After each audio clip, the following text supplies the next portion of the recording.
DC PreCrime Police developed murder prevention technology. A computer records the visions of 3 mutant humans, called PreCogs, underwater to predict a future without murder. The federal government could implement a controversial program nationwide. She has a passionate affair in this vision. He will sip until his furious husband finds them. Chief John will review the case in 24 minutes. A name without location. John examines every detail of his vision on a touch screen for clues. He is interrupted by Department of Justice agent Whitware while searching for an address in predictive data. John disregards the case. Whitware receives orders. Final 10 minutes. The park is reached in seconds. Thinking ahead. The killer returns home to find his wife cheating after forgetting his glasses. Take a hidden scissors in this room. After leaving, the group finds identical houses. John sees one open door. We questioned a base employee. Yes, I would. Right to bed in 30 seconds. He is stopped from stabbing his wife by jumping on him as the team enters through the windows. John arrests him for base murder after scanning his eyes for identification. Whitware spots déjà vu when he asks why they are acting like murderers. Negative night vision can happen again. John sees PreCrime director Burgess promoting his system and boasting about the lack of murders since it went live on all the giant screens, while jogging through the city. A dark alley is beside him. The vendor calling John Chief makes John nervous when buying a clarity upper. He removes his glasses and says he's missing his eyes, explaining his rejection of the system. He addresses his son Sean and wife Laura in old 3D videos. The next day, Burgess informs John that the government is closely monitoring the company's future and that it is in danger. Some fear John will boycott Whitware if he doesn't watch. Whitware questions this new office technology because it stops the future and arrests innocent people. PreCogs examine actions, not thoughts. John forbids Whitware from talking to PreCogs. He appears warranted. Wally, the PreCogs caretaker, tells John and Whitware the children are twins and warns them not to touch Agatha and the boys. Ceiling screens affect minds. John hates that Whitware keeps asking about his missing child. Human-controlled systems can malfunction. John waves to Agatha as they leave. She initially ignores him but eventually embraces him. Is it visible? A man kills a woman in a lake. Agatha returns to water. John talks to organist and sentry Gideon to calm the inmate. John recounts Agatha's vision, and Gideon finds an early PreCrime division case. Gideon frees unconscious inmates from floating pods. The killer who drowned was arrested. Gideon was unmasked for almost murdering a lakeside woman. His identity is unknown. When John asks why, Gideon says the killer adapted his eyes to avoid scanners. None of the prophesies mention Agatha. And is examined next. Her name is unknown. John gives Burgess these data and gaps. Burgess tells John Laura contacted him about addiction. John reports good progress. As Agatha emerges from the tank with new vision, a Leo Crow ball falls from the base machine. John and his assistant find the murder scene by analyzing clues like an elderly woman smoking a pipe, moving figures in the room, and a man wearing sunglasses outside the window. John killed Leo Crow, according to recent estimates. John is shocked but doesn't tell his assistant when the machine ejects a brown ball with the killer's name. Grabs it before the other man notices. Making a snack for his assistant. John checks ball names. Doubting himself, he drops the ball and examines the vision from different angles, but the result is always the same. Wally recommends waiting 2 minutes before setting the alarm. After PreCrime, John runs to the lift. John tries to pin Whitware to the wall with a gun, and Whitware threatens to take his possession badge. Alarms go off. John flees headquarters after descending the lift. He claims Whitware introduced him to Burgess. John rejects Burke's house offer. He zips between cars on a vertical, futuristic highway. Road evader John jumps from a yoga class window.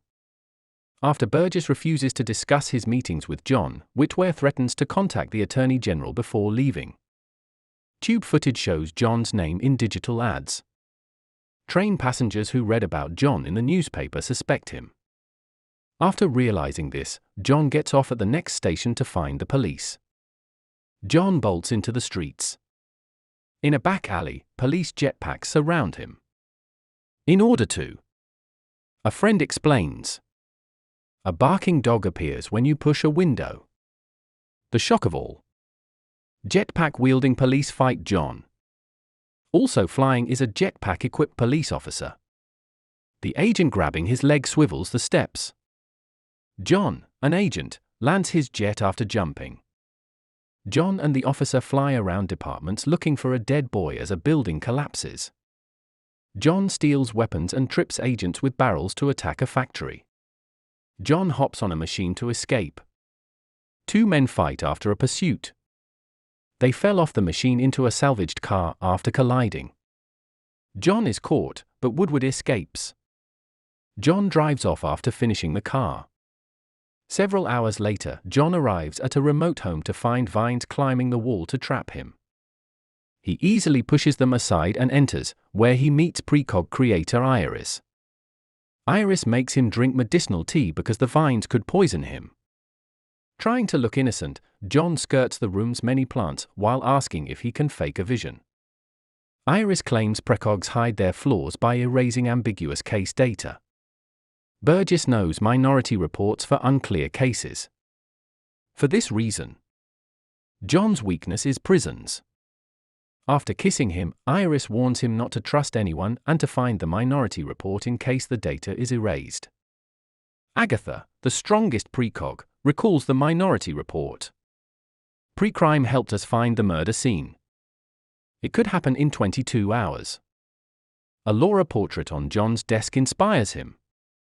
Laura claims John hasn't called when Whitware visits her lake house hours later.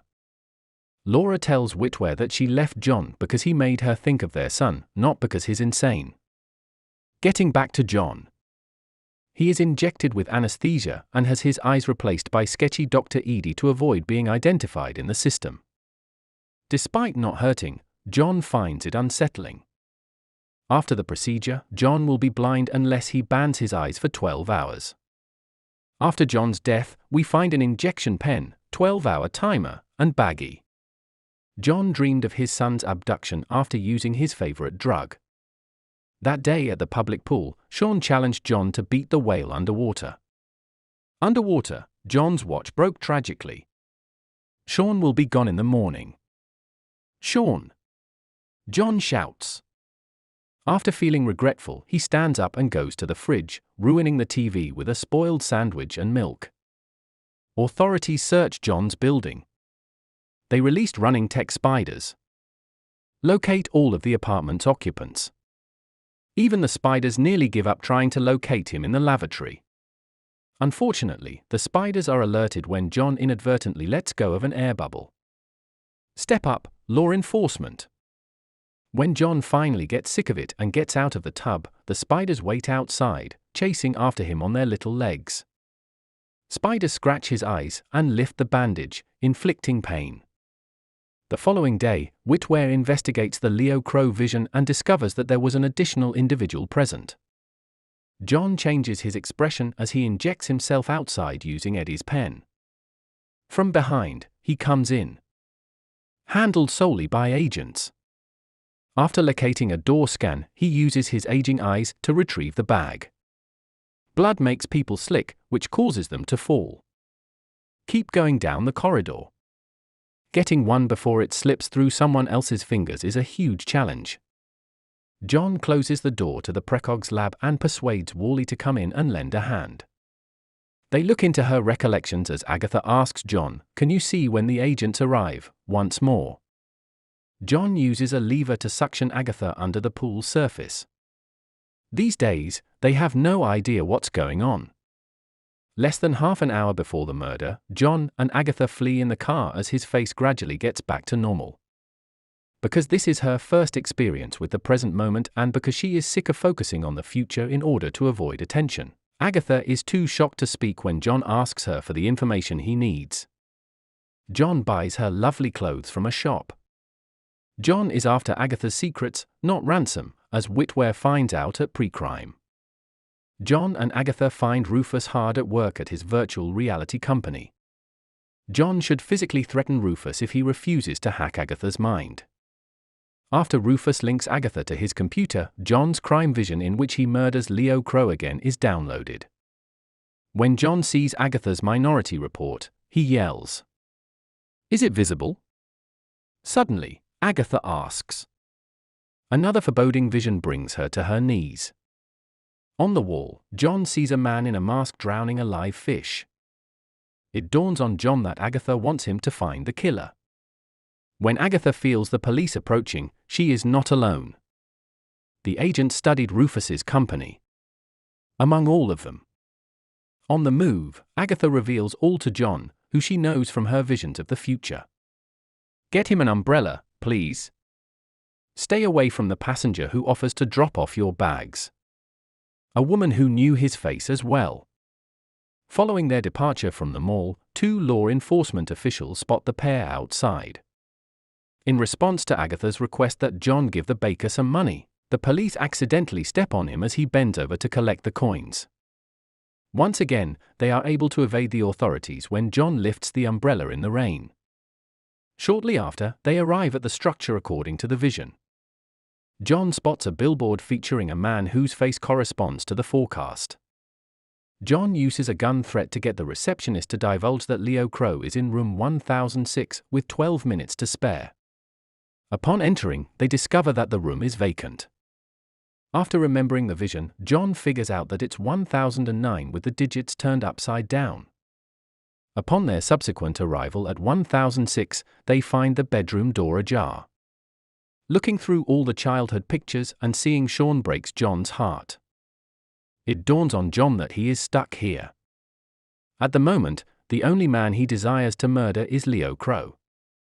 As Agatha experiences her vision, Leo Crow walks in, causing her to scream. After John breaks a mirror and hits Leo, the latter finally confesses that Sean is dead. John draws his gun just as the sign outside goes up, matching the vision, after he has beaten Leo mercilessly. John is reminded that he has a choice by Agatha, who sobs. The crime goes unpunished because John pauses. In the end, he decides not to shoot Leo but to arrest him instead. John must eliminate Leo or else his family will not receive the reward, says an irate Leo. Based on what Leo has said, he was hired to pose as Sean's murderer. The phony images came from the same source. No matter what, Leo's family will suffer if he tells John who hired him. With the gun in hand, Leo decides to end his own life by jumping out the window. The police examined the scene of the crime after John, and it ran away. A child killer wouldn't have all his photos displayed on his bed, so Whitware knows it's a hoax. Presenting Burgess John with the weapon, Whitware informs him that they discovered Agatha's stream and that the murder of Lively has gone missing. It seems like he received the same recording from Rufus. Because of the wind, the water is actually flowing in the opposite way. A separate homicide was excised. They were PreCogs. Deja vu is caused by similarities. It only takes one assassin to be apprehended before another can carry out a murder using the same disguise and technique. With Agatha gone, Burgess knows the PreCogs won't pay attention, so he shoots Whitware twice. John and Agatha seek refuge at Larry's house later on. Laura spots them from a distance and decides to contact Burgess for assistance. While he is on his way, Burgess orders her to keep them occupied. A room that belonged to John is now enjoyed by Agatha.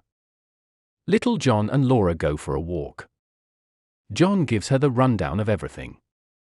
His knowledge of the case leads him to the conclusion that he was set up to kill Leo Crow. After a quick dash inside, John and Agatha discover Agatha daydreaming about the future. Veterinarian is the career path Sean never would have guessed. Agatha learns that Lively was her mother and died while attempting to reunite with her after the PreCogs were taken by the company. Agatha screams as agents approach after John asks who killed. As John tries to get away, the cops rush in, seize him, and put a headband on him to keep him from moving. Several hours later, Worley takes Agatha back to the Peacock pool. Gideon takes pleasure in putting John in a prisoner pod. Upon seeing Laura, Burgess accuses Leo of killing Sean. After John brought her up, Laura confronts Burgess about the Lively, but he insists he has no knowledge about her drowned. Burgess discovers after he leaves for his special event that she never brought that up in Drowned, proving he was behind the scenes. Using John's gun as leverage, she demands that Gideon free her husband and then shows him John's eye as evidence that she gained access. Upon putting an end to the violence in the city, Burgess is presented with a golden revolver and given a speech at a dinner held in his honor. Afterwards he spoke. John knows he killed, so he calls Burgess to tell him. Laura asks John's aide to visit Agatha in order to retrieve a memory. All of the computers and screens at PreCrime will play Agatha's vision when that happens. Burgess offered to show her her daughter and summoned her to meet her at the lake. He had the strange man who attempted her murder employed. It was almost like déjà vu since Burgess finished the crime after he was arrested. In a shocking turn of events, Burgess discreetly exits the party and witnesses John preparing to flee through the kitchen with his revolver in his hand. The murder of John by Burgess is foretold by Agatha. The two men dash upstairs to get some alone time on the rooftop patio, as John furiously accuses Burgess of turning his son's death against him. Agatha, according to John, had to have seen Burgess pull the trigger. A choice is available to Burgess. He will be apprehended if he murders John. His business is doomed to failure unless he does. A revolver is drawn by Burgess. He is urged by John to assume leadership. Prior to the arrival of the police, Burgess acts independently after considerable hesitation. Following this occurrence, PreCrime is dissolved, and all inmates are released. A child is born to John and Laura after they reconcile.